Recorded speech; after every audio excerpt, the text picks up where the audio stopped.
Congress party ఇట్లా తెలంగాణకు ద్రోహం చేస్తుంటే బీజేపీ పార్టీ ఏం చేస్తుంది? ఎందుకు ఇప్పుడు వాళ్ళ పరిస్థితి ఏంటిది?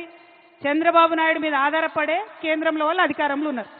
అందుకని చంద్రబాబు నాయుడు గారు తెలంగాణకు ద్రోహం చేసి జలదోపిడీ చేసుకుంటుంటే కూడా కిషన్ రెడ్డి గారు ఒక్క మాట మాట్లాడరు, బండి సంజయ్ గారు ఒక్క మాట మాట్లాడరు. 8 మంది ఎంపీలను గెలిపించి 8 మంది ఎమ్మెల్యేలను గెలిపిస్తే 8 రూపాయలు కూడా మనకు బడ్జెట్ లేకపోతే మాట్లాడేటటువంటి ధైర్యం లేదు.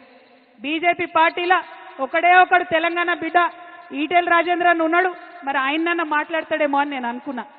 కానీ గోదావరి నీళ్లు అక్రమంగా చంద్రబాబు నాయుడు గారు తరలించకపోతుంటే ఈటెల రాజేంద్రన్ కూడా మాట్లాడలే. అన్నా రాజేంద్రన్న, తెలంగాణ ఆడబిడ్డల తరఫున, తెలంగాణ రైతుల తరఫున, తెలంగాణ జాగృతి తరఫున నేను మిమ్మల్ని రిక్వెస్ట్ చేస్తా ఉన్నా. ఆనాడు ఉద్యమంలో మనం ఏమన్నాం? బీజేపీ నాయకులు పదవుల కోసం పెదవులు మూసుకొని ఉన్నారని చెప్పినాం. ఇవాళ మీరు దయచేసి ఆ అపవాదు తెచ్చుకోకండి.